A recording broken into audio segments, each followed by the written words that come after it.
Bismillahirrahmanirrahim. Assalamualaikum warahmatullahi wabarakatuh. Alhamdulillah Nanda semua, kita bertemu lagi dalam mata kuliah kita studi kelayakan bisnis. Pada pertemuan kali ini, kita akan membahas tentang aspek pasar dan pemasaran, di mana pertemuan ini merupakan kelanjutan dari pertemuan sebelumnya yang membahas tentang aspek pasar dan pemasaran di dalam studi kelayakan bisnis secara teoritikal. Nah, pada kali ini kita akan membahas bagaimana aspek pasar dan pemasaran dalam studi kelayakan bisnis ini yang akan kita cari dengan metode matematikal. Nah, di dalam metode aspek pasar dan pemasaran ini, bahasan utama dari keseluruhan analisis aspek pasar yang akan kita cari, nah ini merupakan peramalan untuk permintaan. Nah, beda kita cari ya, beda antara peramalan dengan pengukuran permintaan itu kita lihat bahwa kalau pengukuran permintaan itu merupakan suatu usaha untuk mengetahui permintaan terhadap sejenis produk pada masa lalu dan masa sekarang dalam kendala satu set tertentu. Nah, itu yang dikatakan dengan pengukuran permintaan.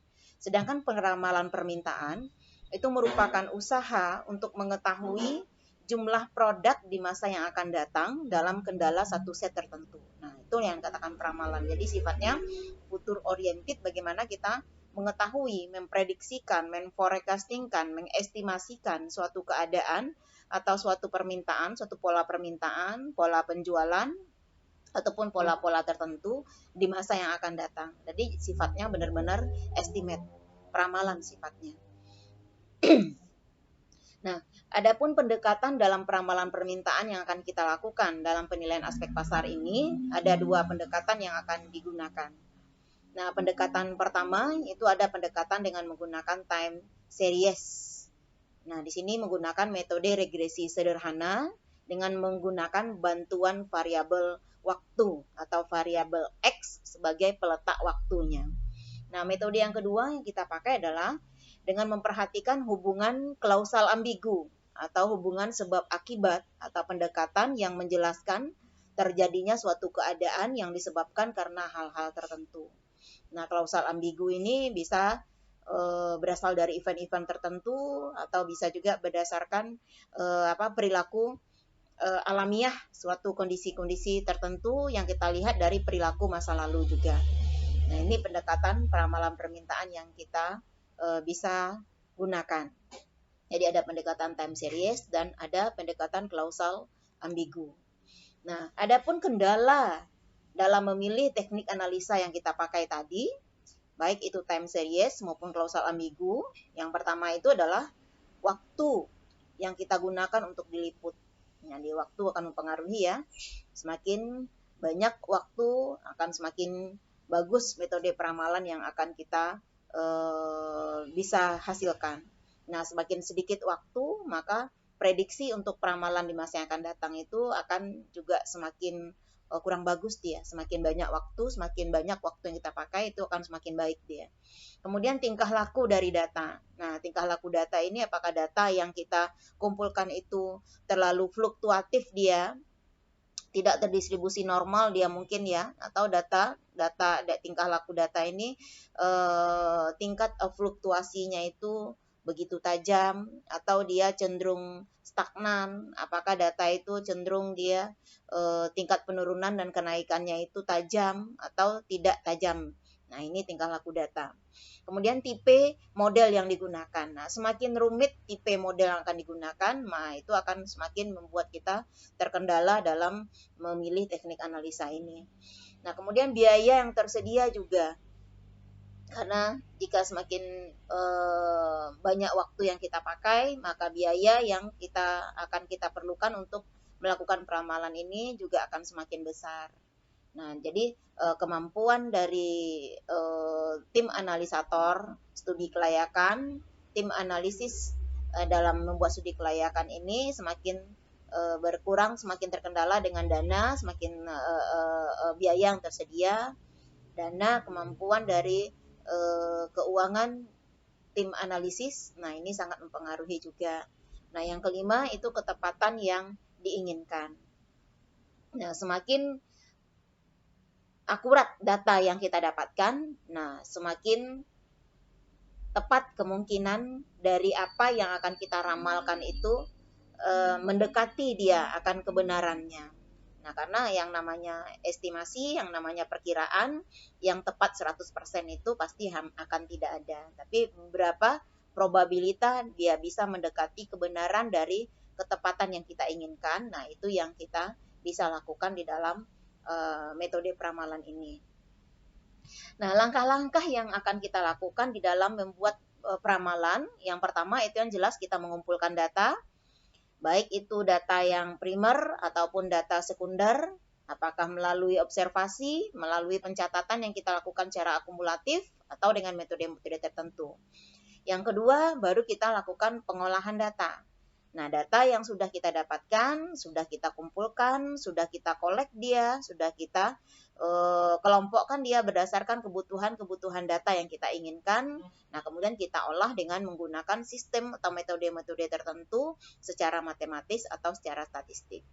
Nah, yang ketiga baru kita menentukan tadi metode peramalan kita. Apakah kita akan menggunakan metode time series tadi atau kita akan menggunakan metode klausal ambigu.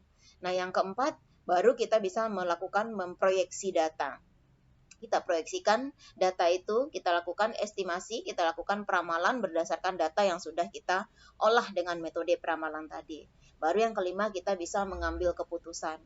Apakah kemungkinan di masa yang akan datang penjualan kita atau aspek pasar yang akan kita nilai itu apakah dari sisi permintaan produk, dari sisi penjualan produk, atau dari sisi yang kita inginkan yang berkaitan dengan aspek pasar, apakah dari sisi peramalan yang kita lakukan ini itu kemungkinan bahwa pasar yang akan kita garap, bahwa aspek yang akan kita lakukan, penilaian yang telah kita lakukan ini layak atau tidak untuk diteruskan.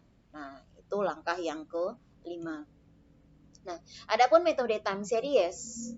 Nah, di sini ya yang menggunakan deret waktu tadi, yang menggunakan peletak waktu sebagai pembantunya. Nah, di sini dikatakan juga dengan metode regresi sederhana. Nah, jadi di sini yang mempengaruhi terhadap aspek yang akan kita lihat, apakah itu penjualan atau peramalan permintaan, hanya waktu saja. Nah, dalam analisis deret waktu ini, analisis pola hubungan yang dicari dengan satu variabel saja yang mempengaruhi, yaitu waktu. Nah, kemudian ada lagi analisis deret waktu untuk regresi sederhana yang ada yang linear, ada yang non-linear. Nah, yang non-linear analisis hubungan antara variabel yang dicari dengan hanya satu yang mempengaruhinya, yaitu variabel waktu saja. Jadi sama antara yang regresi linear maupun regresi yang non-linear di dalam time series yang memberikan pengaruh terhadap apa yang akan kita ramalkan itu hanyalah waktu saja. Ini yang akan menjadi X-nya. Makanya dikatakan sebagai peletak waktu atau hanya waktu yang dijadikan sebagai variabel independen yang mempengaruhi terhadap Y yang akan kita cari nanti. Nah, di dalam regresi linear, nah itu Y merupakan fungsi dari X, di mana Y yang akan kita cari itu merupakan variabel dependennya atau variabel yang diberikan pengaruh, variabel yang akan dicari. Nah, sedangkan X itu merupakan variabel independen atau variabel bebas, variabel lepas. Ini variabel yang memberikan pengaruh, sementara dependen variabelnya merupakan variabel terikatnya. Nah, sehingga dari Y fungsi X dapat kita lihat formulasi untuk mencari Y. Nah, itu adalah Y sama dengan A ditambah dengan BX.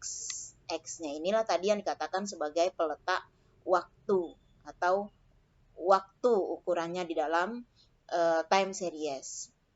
Nah, untuk mencari A dan B itu kita gunakan metode matematikal ya. Untuk mencari A dan B, metode matematikal yang kita pakai bisa kita menggunakan metode momen, bisa kita menggunakan metode least squares namanya ya. Nah, untuk metode momen itu variabel waktu diletakkan di awal tahun data nanti kita lihat contohnya seperti apa.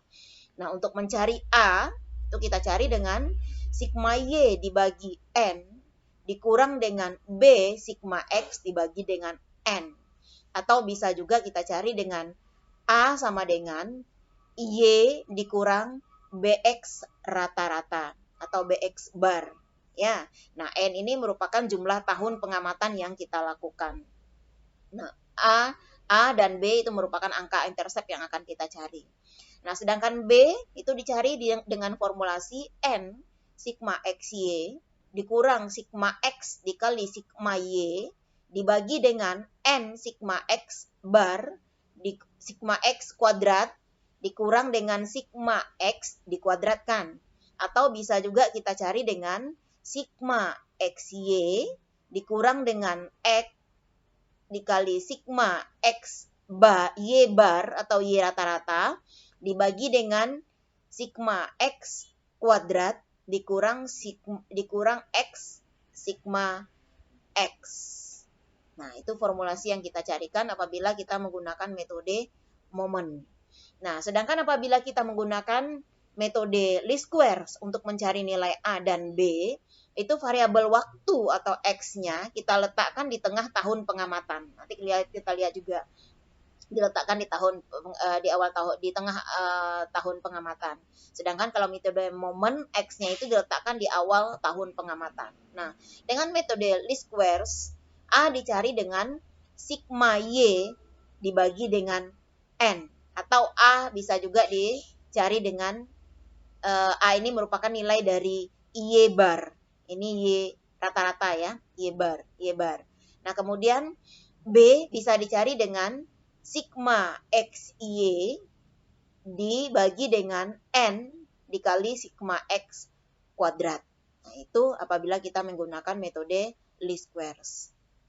Nah, sekarang kita lihat contoh soalnya. Ini ada soal di mana diketahui bahwa jumlah penjualan di tahun 2001 sampai tahun 2006, di tahun 2001 ada penjualan 100 unit, 2002 ada 110 unit, sampai 2006 ada 150 unit.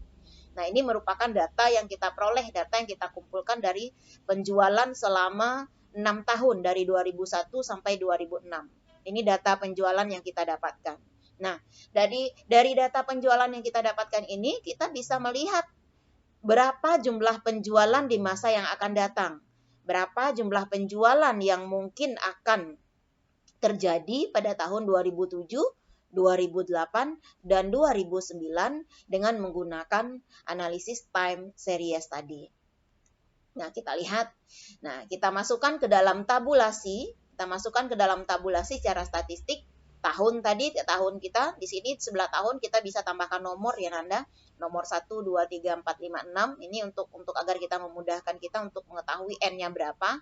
Ini tahunnya 2001 sampai 2006, 1, 2, 3, 4, 5, 6, berarti N kita ada 6 dari tahun 2001 sampai tahun 2006. Penjualan kita sesuai data kita masukkan. Nah, kemudian kita buat sigmanya di bawah. Kita perlu X tadi ya. X sebagai variabel waktu, peletak waktu. Nah, ini dengan menggunakan metode moment. Ini contoh apabila kita menggunakan metode moment. Metode moment, X-nya sebagai peletak waktu kita letakkan di awal. Nah, ini dia di awal. X kita letakkan di awal tahun pengamatan, yaitu di tahun 2001. Nah, sehingga berikutnya 2002 sampai 2006 tinggal mengikut. X 2001 adalah 0, maka 2002 1, 2, 3, 4, 5, 6. Kita sigmakan juga ke bawah. Kemudian X kuadrat kita tinggal kuadratkan. 0 dikuadratkan, 1 dikuadratkan, 2 dikuadratkan, 3 dikuadratkan, sehingga sigmanya kita peroleh lagi. Nah, kemudian Y kuadrat ini dari jumlah penjualan tadi. 100 kita kuadratkan, 110 kita kuadratkan, 120 kita kuadratkan, nah dapat sigmanya. Nah, kemudian XY adalah peletak waktu tadi dikali dengan penjualan. Berarti X kita kalikan dengan Y. 0 dikali 100, nah ini dia XY. 1 dikali 110, ini dia XY. Di tahun 2003, 2 dikali 120, ini dapat XY. Nah, masing-masing dari yang telah kita masukkan ke dalam tabulasi sesuai dengan kebutuhan kita untuk formulasi tadi, nah kita sigmakan semuanya. Nah, sehingga dari tabulasi yang kita dapatkan, kita ketahui bahwa sigma N kita tadi ada 6 dari tahun 2001 sampai tahun 2006. Nah, kemudian sigma Y kita ada 745, yaitu keseluruhan dari penjumlahan dari penjualan selama tahun pengamatan. dari tahun 2001 sampai tahun 2006, jumlahnya 745.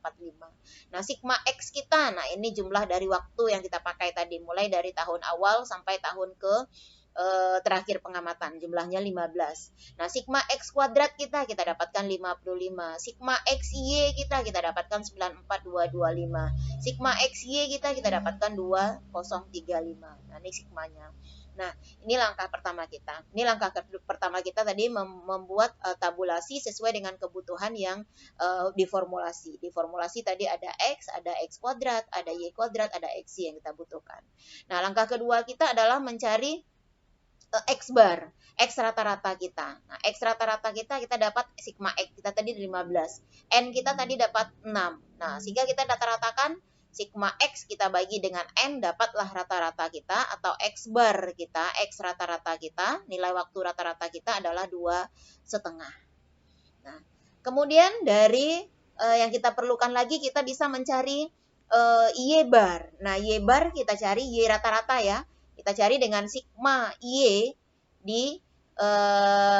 bagi dengan N, itu kita dapatkan nilainya 124,17. Nah, langkah ketiga, kita lakukan langkah ketiga dengan mencari nilai A dan B lagi. Nah, yang pertama kali kita cari adalah nilai B, baru kita cari nilai A. Di langkah ketiga kita mencari nilai B. Nah, kita masukkan sesuai dengan formulasi yang tadi di awal sudah dikatakan. B dicari dengan sigma XY dikurang X bar dikali dengan sigma Y dibagi dengan sigma X kuadrat dikurang dengan X rata-rata dikali dengan sigma X. Nah, kita masukkan sesuai dengan angka-angka yang sudah kita dapatkan berdasarkan tabulasi tadi. Nah, sehingga kita dapatkan nilai B-nya itu sebesar 9,86.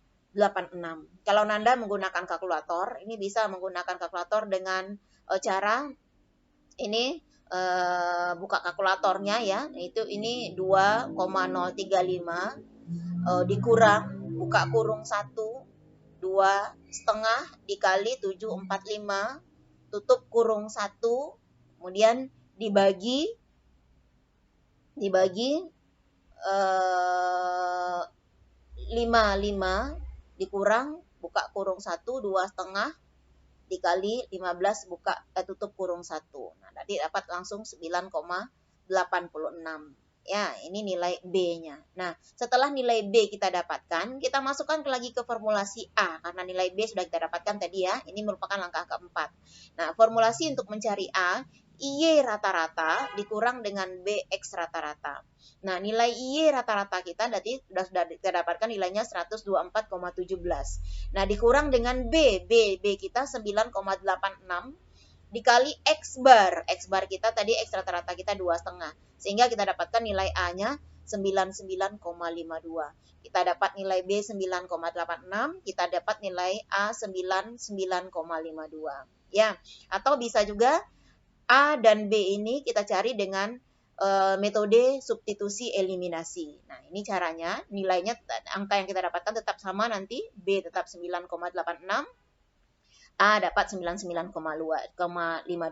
Nah, dulu waktu di SMA Nanda sudah belajar ya metode eliminasi substitusi. Nah, ini bisa Nanda gunakan juga untuk mencari nilai A dan nilai B-nya.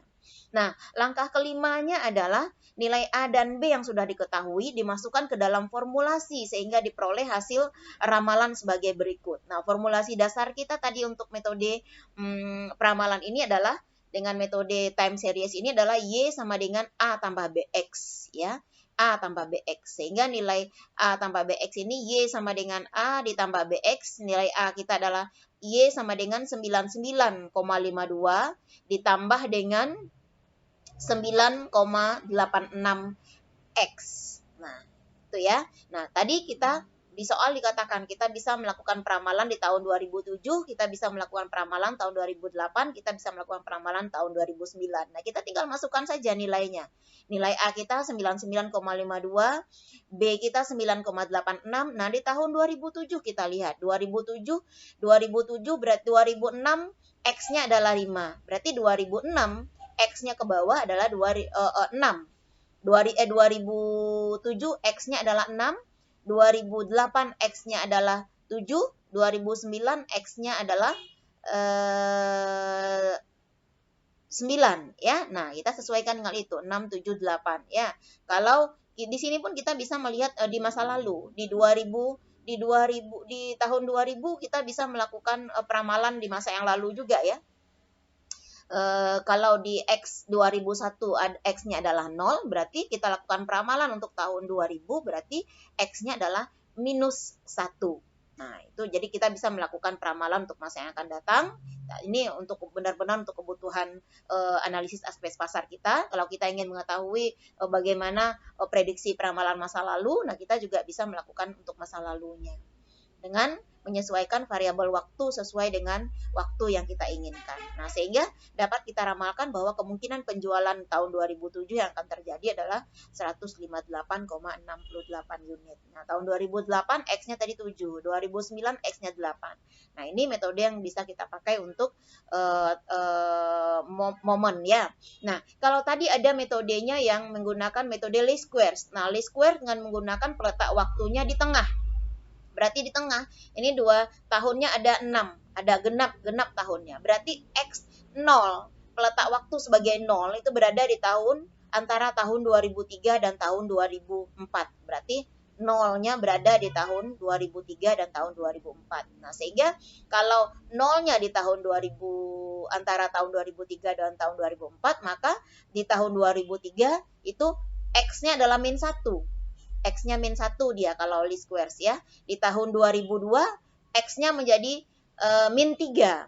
Kenapa min 3? Karena 2 berada antara 2002 dan 2003. Nah, sehingga di tahun 2001 X-nya menjadi min 5. Jadi ini 0, min 1, min 3, min 5. Nah, begitupun 2004. 2004 ini 1, 2004 1 X-nya 2005 3, 2006 menjadi 5. Nah, sehingga kalau kita jumlahkan X ini dengan metode least squares, dia selalu 0 jumlahnya. Karena dia diletakkan di tengah sehingga seimbang dia, keseimbangannya itu sehingga saat disigmakan jumlahnya akan selalu 0. Jadi kalau metode momen itu jumlah X-nya ada, sedangkan pada metode least squares jumlah X-nya akan selalu 0. Nah, itu boleh Nanda coba sendiri dengan formulasi yang sudah ditetapkan di atas. Ini metode formulasi dengan least squares. Nah, tinggal Nanda sesuaikan apa kebutuhan kita. Kita butuh data X, kita butuh data X kali Y, kita butuh X kuadrat. Nah, nanti sesuaikan dengan kebutuhan yang ada di tabulasinya. Sama sebenarnya. X kuadrat kita butuhkan, kita butuh X Y untuk least squares ya. Nah, itu metode yang bisa kita pakai untuk meramalkan keadaan pasar, baik itu berupa permintaan maupun berupa jumlah penjualan di masa yang akan datang dengan metode momen maupun dengan metode least squares. Nah, metode momen dan metode least square ini merupakan metode secara matematikal statistik ya. Nah, kemudian untuk regresi non-linear, itu formulasi yang kita bisa pakai adalah Y sama dengan A ditambah BX ditambah dengan CX kuadrat. Nah, di mana Y ini merupakan variabel dependennya atau variabel yang akan kita cari, X-nya adalah variabel independennya, variabel yang memberikan pengaruh ya. Nah, parameter koefisien keregresi yang kita pakai tadi, kalau untuk linear tadi cuma ada A dan B. Nah, untuk non-linear ada A, B, dan C, koefisien regresi yang akan kita cari parameternya. Nah, untuk formula umum yang digunakan untuk mencari sigma X, Y, dan sigma X kuadrat Y. Nah, ini kita menggunakan formulasi ini. Untuk mencari sigma Y, itu N dikali A ditambah B sigma X ditambah C sigma X kuadrat. Untuk mencari sigma XY, itu dicari dengan A sigma X ditambah dengan B sigma X kuadrat ditambah dengan C sigma X pangkat 3. Nah, untuk mencari sigma X kuadrat Y, nah itu kita gunakan formulasi A sigma X kuadrat ditambah B sigma X pangkat 3 ditambah dengan C sigma X pangkat 4. Nah, kita lihat contoh soalnya ya, Nak. Di sini kita ketahui ada data tentang penjualan selama 7 tahun.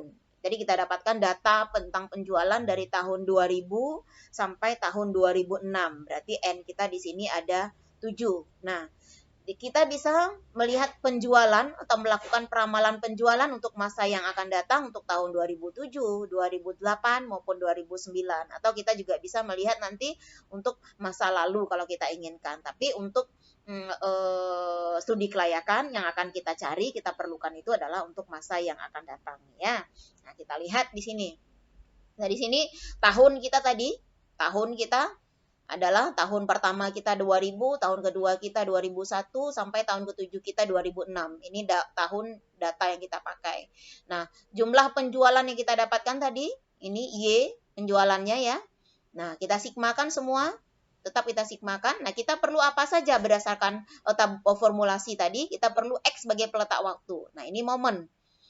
Kenapa dia momen? Karena X-nya diletakkan di awal waktu.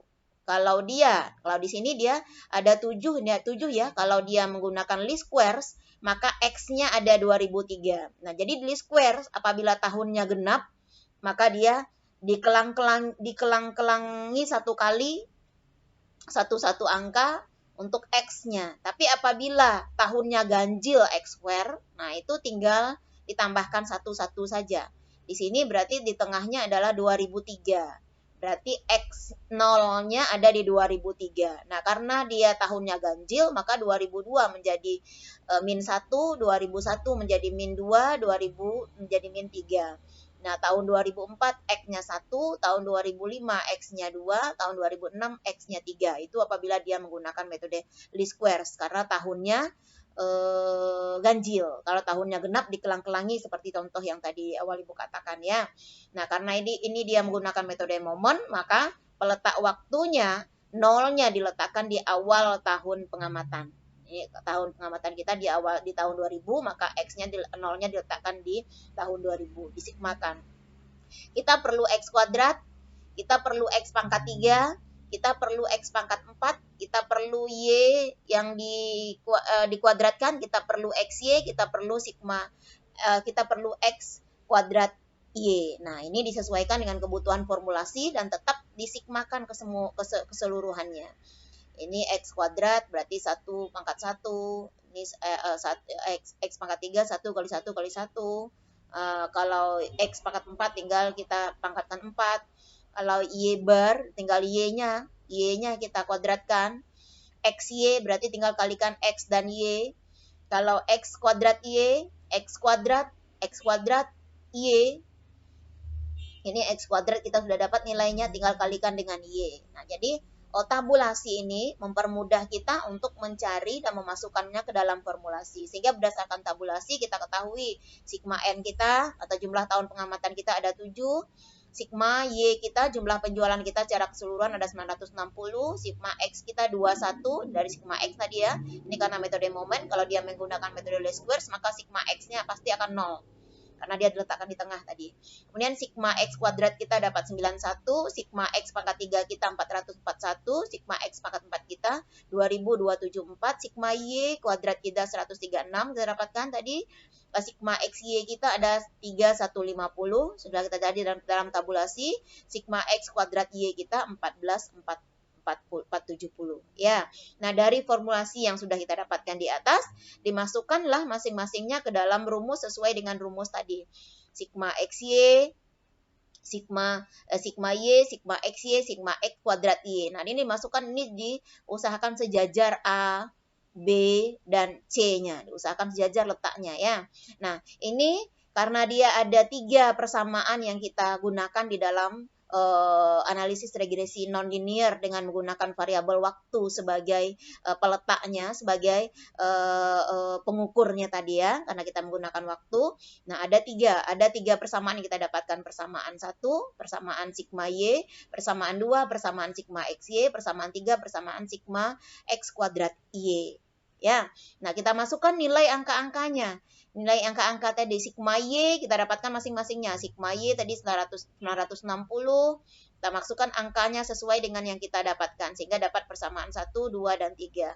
Kemudian dari 3 persamaan ini kita lakukan satu-satu dulu. Kita lakukan dengan eliminasi substitusi. Kita cari persamaan sigma XY kita dapatkan 3150. Jadi ini persamaan 1 dan persamaan 2 kita masukkan angkanya, kita lakukan sistem eliminasi dan substitusi, kita dapat persamaan 1 nih.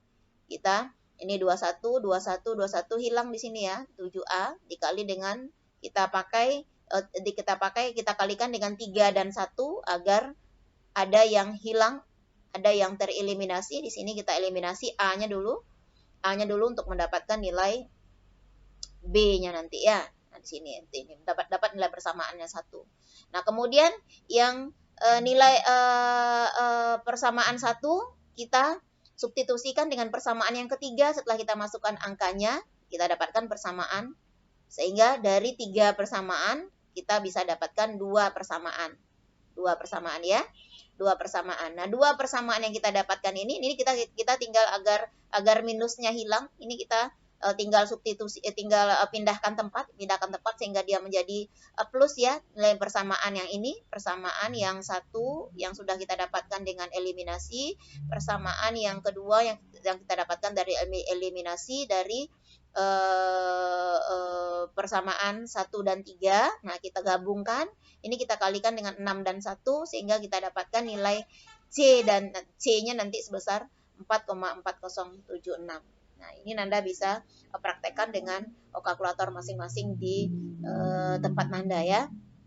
Kita dapatkan nilai C-nya, sudah kita dapatkan nilai C-nya 4,4. Nah, nilai C yang sudah kita dapatkan, kita masukkan ke rumus untuk mencari nilai B. Nah, di sini rumus yang dipakai, ini rumus yang dari substitusi pertama, eliminasi pertama ya. 270 sama dengan 28B ditambah 168C. Nah, sehingga kita dapatkan, kita masukkan ke dalam formulasi, dapat nilai B-nya 16,786. Nah, nilai C sudah kita dapatkan, nilai B sudah kita dapatkan, tinggal kita mencari nilai A lagi. Nah, nilai A kita masukkan dengan menggunakan persamaan yang pertama, bisa juga menggunakan persamaan pertama. Jadi persamaan ini sebenarnya terserah kita menggunakan persamaan yang mana, tapi carilah persamaan yang di antara 3 persamaan itu yang paling sederhana angkanya, sehingga mudah kita nanti memasukkannya. Jangan cari karena yang paling tidak rumit adalah persamaan pertama ini, persamaan yang I pertama ya. Maka itu yang banyak kita pakai untuk mencari A-nya. Sehingga kita masukkan ke persamaan I yang pertama, kita dapat nilai A kita menjadi 130,239. Ya, jadi nilai A kita dapat 130,24, nilai B kita dapat minus ya. Nilai B minus ini lupa masukkan angka minusnya, minus 16,79, nilai C-nya adalah 4,41. Nah, ini sehingga penjualan ini salah ketik, ini harusnya penjualan untuk tahun 2007 dan 2008. Nah, 2007 2006 X-nya 6, maka 2007 X-nya adalah 7. 2008 X-nya menjadi 8. Nah, kita masukkan ke dalam formulasi tadi. Nah, kita masukkan dalam formulasi yang ini. Y sama dengan A tambah BX tambah CX kuadrat. Nah, ini dia. Y sama dengan A tambah BX tambah CX kuadrat untuk persamaan regresi non-linear. Nah, ini kita masukkan dia ke dalam formulasi sesuai Y sama dengan A tambah BX tambah CX kuadrat tadi. Ini dia, setelah kita masukkan Y sama dengan A tambah BX tambah CX kuadrat tadi ya. Ini dia. Nah, nilai A kita 130, nilai B kita minus, tadi kan rumusnya plus ya, tapi minus dikali plus jadi minus dia, maka dikurang 16,79. X-nya adalah 7, ditambah nilai C 4,41. 49 adalah nilai dari X yang dikuadratkan. Nah, sehingga dapat peramalan penjualan untuk tahun 2007 adalah 228,8 unit. Itu kemungkinan penjualan yang akan terjadi pada tahun 2007. Nah, kemudian untuk tahun 2008 kita masukkan 2008 Y-nya adalah 8 tadi. Nah, kita tinggal ganti X-nya X-nya adalah 8 tadi ya, kita ganti X-nya 8, dan X kuadratnya tinggal kita kuadratkan yang 8. 8 kali 8, 64. Dapatlah peramalan penjualan di tahun 2008 adalah 278,32. Nah, itu metode peramalan yang bisa kita lakukan. Jadi, nanti kita bisa melihat apakah kemungkinan kita prediksikan, kita ramalkan penjualan kita di masa yang akan datang itu ada dan baik atau tidak. Nah, inilah akan menjadi landasan kita mengambil keputusan nanti apakah dari sisi aspek pasar untuk sisi permintaan produk atau sisi penjualan produk ini layak akan kita lakukan atau tidak proyek kita. Nah, kemudian bisa juga kita mengestimasi besarnya total permintaan pasar dengan menggunakan formulasi Q sama dengan N kita kali dengan G kita kali dengan P. Nah, di mana Q itu merupakan total permintaan pasar, N adalah jumlah pembeli yang ada di dalam pasar atau jumlah pembelian pasar, G-nya adalah banyaknya yang dibeli rata-rata per tahun. Nah, sedangkan P adalah price harga rata-rata per satuan. Nah, kita lihat contoh soal untuk apabila kita melakukan peramalan besarnya total permintaan pasar dengan metode ini ya. Nah, ini contoh soalnya.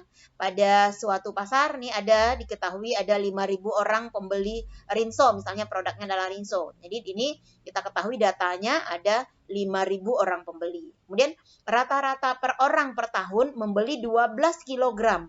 Nah, ini juga dari data yang sudah kita kumpulkan. 12 kg rata-rata ini bisa kita cari, bisa juga kita dapatkan dari jumlah pengamatan yang kita lakukan. Kemudian harga rata-rata Rinso per kilogram misalnya adalah 10.000. Nah, maka total permintaan pasar bisa kita masukkan dengan rumus N kali Q kali P tadi, NQP ya, bisa kita masukkan ke dalam formulasi sehingga total permintaan pasar itu sekitar 600 juta. Itu permintaan yang mungkin akan terjadi dari data yang kita dapatkan. Nah, itulah kira-kira Nanda. Jadi, metode peramalan yang kita buat ini merupakan aspek utama yang harus kita lakukan dalam menganalisis aspek pasar di dalam studi kelayakan bisnis. Jadi, keputusan yang akan kita ambil berdasarkan hasil dari peramalan, forecasting atau estimasi yang telah kita lakukan dengan menggunakan metode moment atau least square study atau dengan metode klausal ambigu atau dengan metode NGP ini juga. Nah, jadi hanya itu Nanda semua yang bisa Ibu sampaikan pada pertemuan kita kali ini. Mudah-mudahan bermanfaat dan bisa Nanda gunakan untuk keperluan Nanda dalam memahami materi kita saat ini. Kita akhiri dengan wabillahi taufik wal hidayah. Mohon maaf dengan segala kekurangan. Assalamualaikum warahmatullahi wabarakatuh.